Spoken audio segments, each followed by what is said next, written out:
और बड़ी खबर का रुख करेंगे न्यूज 24 के पास। अमरावती के हत्या के आरोपियों का एक्सक्लूसिव सीसीटीवी फुटेज है।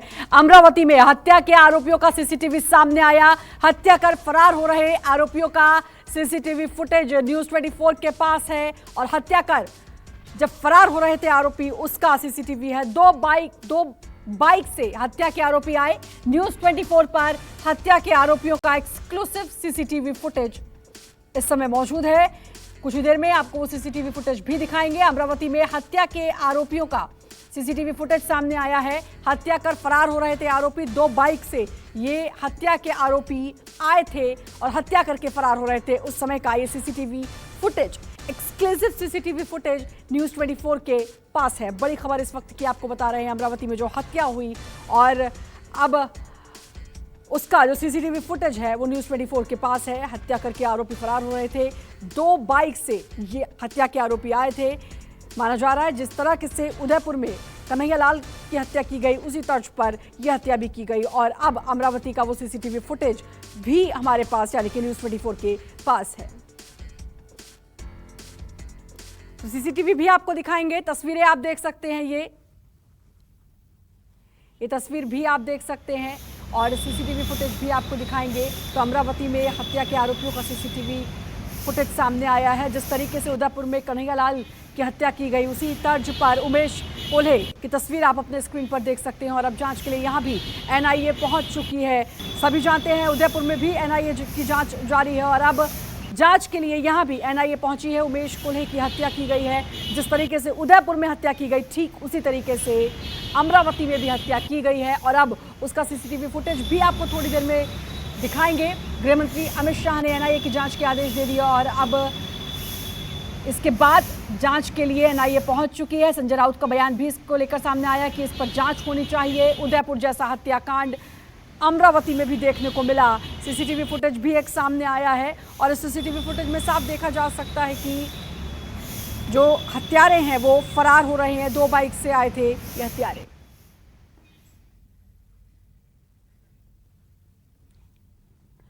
और शिवसेना सांसद संजय राउत ने अमरावती की वारदात पर जांच की मांग की है।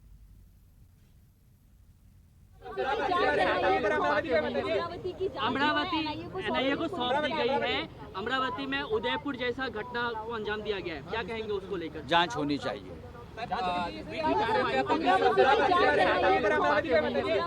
अमरावती एनआईए को सौंप दी गई है। अमरावती में उदयपुर जैसा घटना को अंजाम दिया गया है, क्या कहेंगे उसको लेकर? जांच होनी चाहिए। तो संजय राउत को आपने सुना, जांच होनी चाहिए कहा। तस्वीर आप देख सकते हैं, एक्सक्लूसिव तस्वीर न्यूज 24 के पास है। बाइक पर ये सवार आरोपी, हत्या के आरोपी ये बाइक पर सवार नजर आ रहे हैं।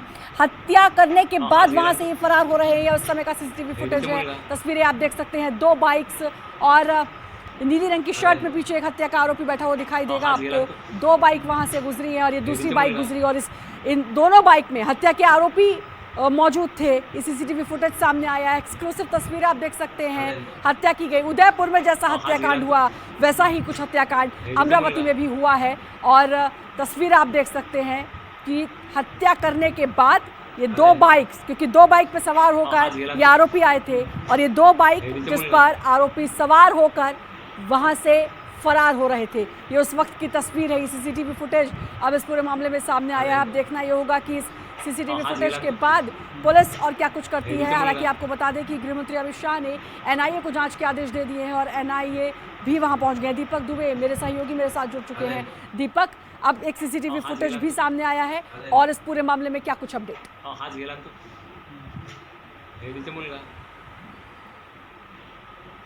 जी, आपको बता दें कि इस पूरे मामले में अमरावती पुलिस ने 6 आरोपियों को गिरफ्तार कर लिया है और इससे लगातार पूछताछ की जा रही है। लेकिन अभी भी जो मुख्य मास्टरमाइंड है वो पुलिस की गिरफ्त से बाहर है। यही वजह है कि लगातार तलाशी की जा रही है। इसमें जो पुलिस को जो इनपुट मिला हुआ है कि एक कोई एनजीओ वाला शख्स है जिसने इन सभी को उकसाया था इस पूरे हत्याकांड को लेकर और उसका लिंक इन आरोपियों से निकलकर सामने आया है। यही वजह है कि उस एनजीओ वाले शख्स की तलाश में पुलिस जुटी हुई है। वहीं जो आरोपी गिरफ्तार किए गए हैं उनके नाम पढ़ के मैं बताऊं, मुदस्सर अहमद अलियास सोनू राजा शेख इब्राहिम, ये पहला नाम है। शाहरुख पठान अलियास बादशाह, तीसरा नाम है अब्दुल तौफीक अलियास नानू शेख।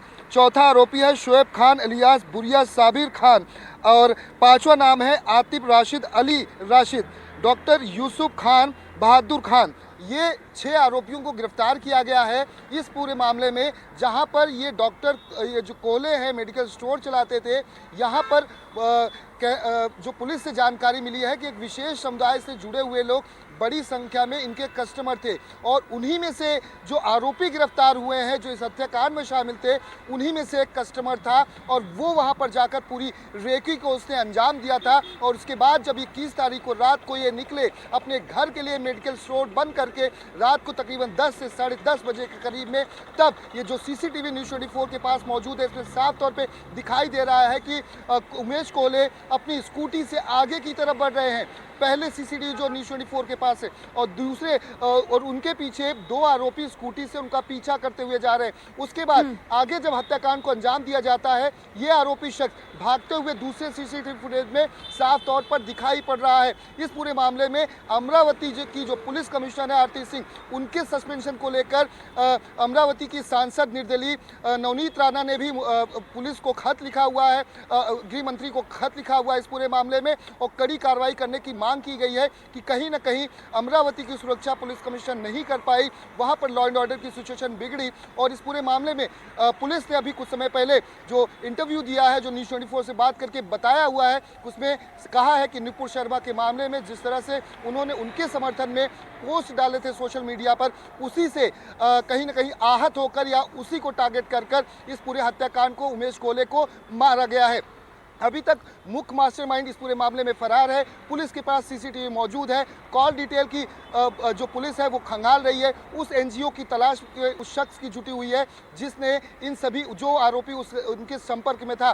तो पूरी तरह से यहाँ पर नुपुर शर्मा वाला पूरा मामला जो उदयपुर में घटना घटी है, उस पूरे मामले में यहाँ पर भी उसी तरह की घटना पहले घट चुकी है। अब वो मामला सामने आया हुआ है। इस पूरे मामले में महाराष्ट्र एटीएस आज सुबह से ही पहुंची हुई है और उदयपुर वाले एंगल पर भी इस पूरे मामले में जाँच कर रही है कि क्या उसी तरह से इस पूरे हत्याकांड को अंजाम दिया गया जिस तरह से उदयपुर में दिया गया था। इस एंगल पर महाराष्ट्र पुलिस और इसके साथ साथ ATS महाराष्ट्र ATS जांच कर रही है। ATS चीफ का साफ तौर पे कहना है कि हम हर एंगल पर जांच कर रहे हैं, क्या इसमें कोई आतंकवादी मामला है या क्या कुछ हो सकता है। और वहीं गृह मंत्रालय की तरफ से साफ तौर पर अमित शाह गृह जो मंत्री हैं उनकी तरफ से साफ कर दिया इस पूरे मामले की जाँच होनी चाहिए। तो अब देखना होगा कि आखिर इसमें आगे जब जाँच बढ़ती है तो आखिर क्या कुछ निकल कर सामने आता है। उमेश कोले के बेटे ने पुलिस में सबसे पहले शिकायत दर्ज कराई थी। इसमें सबसे महत्वपूर्ण उन्होंने जब बताया था इस तरह से निर्मम हत्याकांड को अंजाम दिया गया, चाकू से उनके गले पर वार कर उनको मारा गया। उसके बावजूद पुलिस ने इसमें शुरुआती तफ्तीश में लूटमार और चोरी का मामला दर्ज किया कि उनके साथ लूटपाट हुई, लेकिन उस कहीं एंगल से ज़्यादा निकलकर पुलिस जाने की सोच नहीं पाई। लेकिन जिस तरह से वो जब मेडिकल शॉप बंद करके अपने घर जा रहे थे तो उनके पास 30 से 35 हज़ार रुपये थे। इसमें पुलिस को कैसे नहीं समझ में आया कि अगर हत्याकांड को अंजाम दिया था लूटपाट के लिए तो वो पैसे भी लूट कर ले जाते, लेकिन वो पैसे लेकर आरोपी नहीं गए। उनका मकसद कुछ और था। जिस तरह से उमेश कोले ने पोस्ट डाला हुआ था वो पोस्ट भी न्यूज़ 24 के पास मौजूद है, जिसमें साफ तौर पर है कि उन्होंने नुपुर शर्मा का समर्थन किया और उसी से आक्रोशित होकर इन तमाम आरोपियों ने इस निर्मम जघन्य हत्याकांड को अंजाम दिया। जी नमस्कार, मैं हूं मानक गुप्ता। अगर आपको हमारा ये वीडियो पसंद आया हो तो इसे लाइक और शेयर जरूर करें और हां, हमें सब्सक्राइब और फॉलो करना ना भूलें ताकि आप देश और दुनिया की कोई खबर मिस ना करें। तो जुड़े रहिए हमारे साथ और देखते रहिए न्यूज़ 24।